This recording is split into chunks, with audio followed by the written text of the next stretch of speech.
17।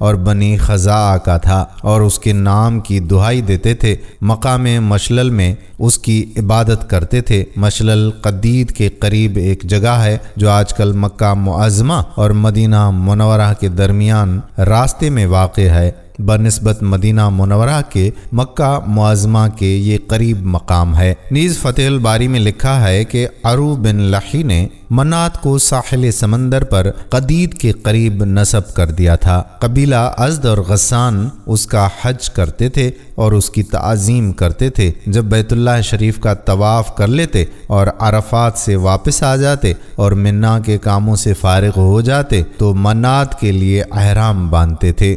مذکورہ تینوں بتوں کی عرب قبائل میں بڑی اہمیت اور شہرت تھی۔ اللہ تعالیٰ نے ارشاد فرمایا، کیا تم نے لات اور عزا اور تیسرے نمبر کے منات کو دیکھا؟ یعنی تم نے غور کیا تو کیا سمجھ میں آیا؟ کیا انہوں نے کوئی نفع دیا یا ضرر دیا؟ جب ایسا نہیں ہے تو وہ شریک فی العبادت کیسے اور تم ان کی عبادت کیسے کرنے لگے؟ جب اسلام کا زمانہ آیا تو ان تینوں کا ناس کھو دیا گیا۔ جیسا کہ پہلے معلوم ہوا کہ لات طائف میں تھا، وہاں بنی ثقیف رہتا تھا۔ اس قبیلے کے افراد مدینہ منورہ میں آئے اور مشرف باسلام ہو گئے۔ وہ لوگ نئے نئے مسلمان ہوئے تھے۔ انہوں نے آپ صلی اللہ علیہ وآلہ وسلم سے عرض کیا کہ ہمارا سب سے بڑا بت یعنی لات 3 سال تک باقی رہنے دیا جائے۔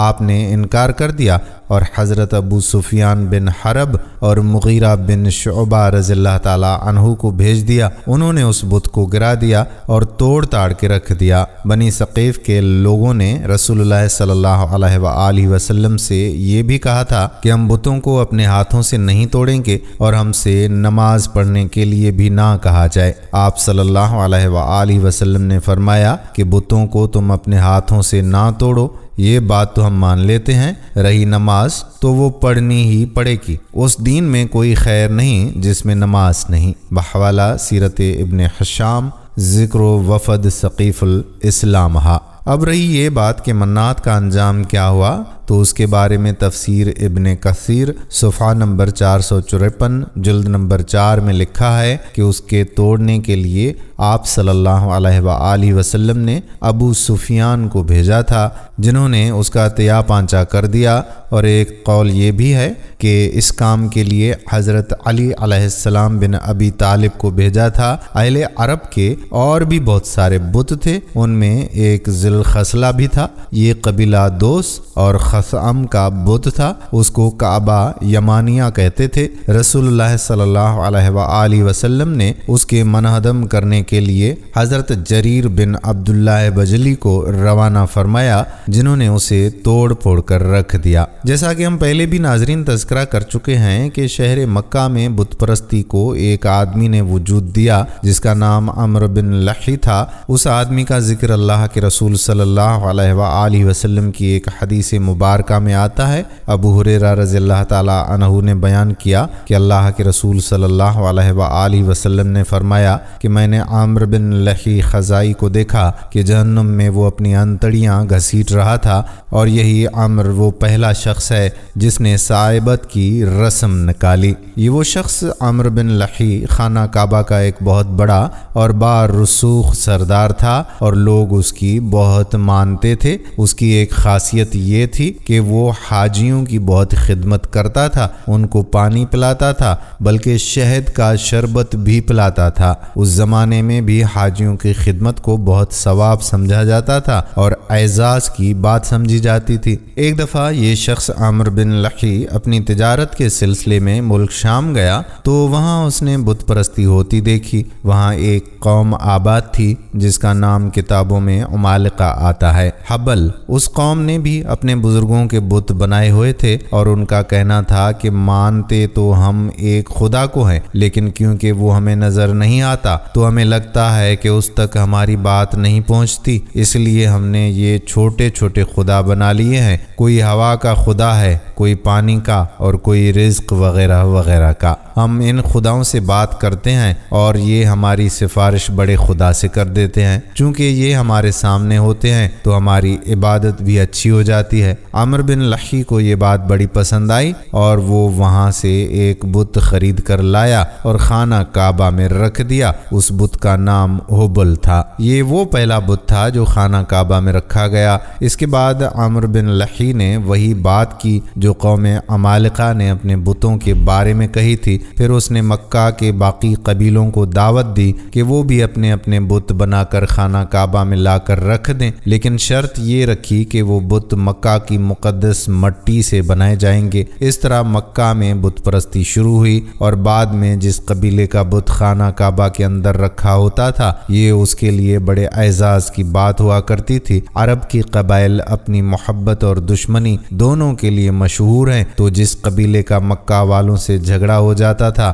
اس قبیلے کا بت خانہ کعبہ سے نکال دیا جاتا تھا۔ یہ اس وقت ان کے خداؤں کا حال تھا۔ ایک بڑا مضحکہ خیز قصہ ملتا ہے اس حوالے سے کہ ایک بار ایک شخص سفر پر نکلا تو وہ مکہ سے اپنا بت اور مکہ کی مٹی ساتھ لے جانا بھول گیا۔ اب سفر میں اسے یاد آیا کہ وہ تو اپنا بت ساتھ لے کے جانا ہی بھول گیا ہے۔ وہ بہت پریشان ہوا کہ اب وہ کس کی عبادت کرے۔ اس وقت کے تو سفر بھی لمبے لمبے ہوا کرتے تھے، چنانچہ اس نے اپنے پاس موجود کھجوروں سے گٹھلیاں نکالی اور ان کھجوروں سے بت بنا لیا اور اس کی عبادت شروع کر دی۔ اب سفر میں اس کے پاس کھانے کے لیے ان کھجوروں کے علاوہ کچھ اور نہ تھا، تو جب اسے بھوک لگی تو اس نے اپنے بنائے ہوئے بت کو ہی کھانا شروع کر دیا، کیونکہ وہ تو کھجوروں سے بنا ہوا تھا، اور آہستہ آہستہ پورا بت کھا گیا۔ اس طرح ایک صحابی رضی اللہ تعالی عنہ اپنا دلچسپ واقعہ سناتے ہیں کہ جب میں مسلمان نہیں تھا تو میرے بت نے مجھے بڑا فائدہ پہنچایا۔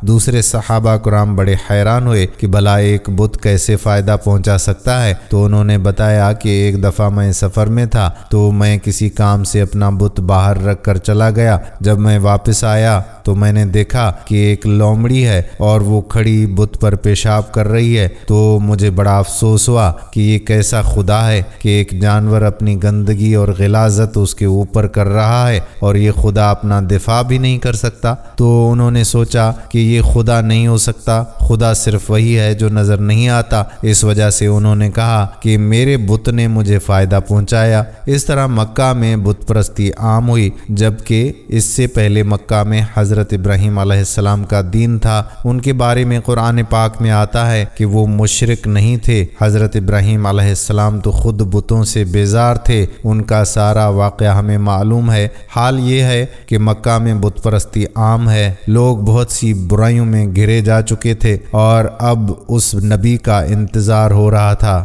جس کے بارے میں گزشتہ آسمانی کتابوں میں بہت سی نشانیاں بتائی گئی تھیں۔ عطا بن یسار روایت کرتے ہیں کہ میں عبداللہ بن عمر بن عاص رضی اللہ تعالی عنہما سے ملا اور عرض کیا کہ رسول اللہ صلی اللہ علیہ وآلہ وسلم کی جو صفات توریت میں آئی ہیں ان کے متعلق مجھے کچھ بتائیں۔ انہوں نے کہا کہ ہاں، قسم اللہ کی، آپ صلی اللہ علیہ وآلہ وسلم کی تورات میں بالکل بعض وہی صفات آئی ہیں جو قرآن شریف میں مذکور ہیں، جیسا کہ اے نبی، ہم نے تمہیں گواہ، خوشخبری دینے والا، ڈرانے والا اور ان پڑھ قوم کی حفاظت کرنے والا بنا کر بھیجا ہے۔ تم میرے بندے اور میرے رسول ہو، میں نے تمہارا نام متوکل رکھا ہے۔ تم نہ بدخو ہو، نہ سخت دل ہو اور نہ بازاروں میں شور و غل مچانے والے، اور تورات میں یہ بھی لکھا ہوا ہے کہ وہ میرا بندہ اور رسول برائی کا بدلہ برائی سے نہیں لے گا بلکہ معاف اور درگزر کرے گا۔ اللہ تعالیٰ اس وقت تک اس کی روح قبض نہیں کرے گا جب تک ٹیڑھی شریعت کو اس سے سیدھا نہ کرا لے، یعنی لوگ لا الہ الا اللہ نہ کہنے لگیں اور اس کے ذریعے وہ اندھی آنکھوں کو بینا، بہرے کانوں کو سنوا اور پردہ پڑے ہوئے دلوں کے پردے کھولتے۔ تو اب اللہ تعالیٰ نے جو آپ صلی اللہ علیہ وآلہ وسلم کے لیے نسل چنی وہ حضرت ابراہیم علیہ السلام کے بیٹے حضرت اسماعیل علیہ السلام سے چلی۔ وہ قبیلہ کنانا تھا، اور کنانا میں بھی جو سب سے اعلیٰ قبیلہ تھا وہ قریش کا تھا، اور قریش میں بھی سب سے اعلیٰ بنو ہاشم کے لوگ تھے، اور بنو ہاشم میں سب سے اعلیٰ خاندان جناب عبد المطلب کا تھا، اور اسی خاندان سے ہمارے محبوب کریم صلی اللہ علیہ وآلہ وسلم کا تعلق تھا، یعنی اللہ تعالیٰ نے آپ صلی اللہ علیہ وآلہ وسلم کو اعلیٰ میں سے بھی اعلیٰ سے چنا۔ سبحان اللہ۔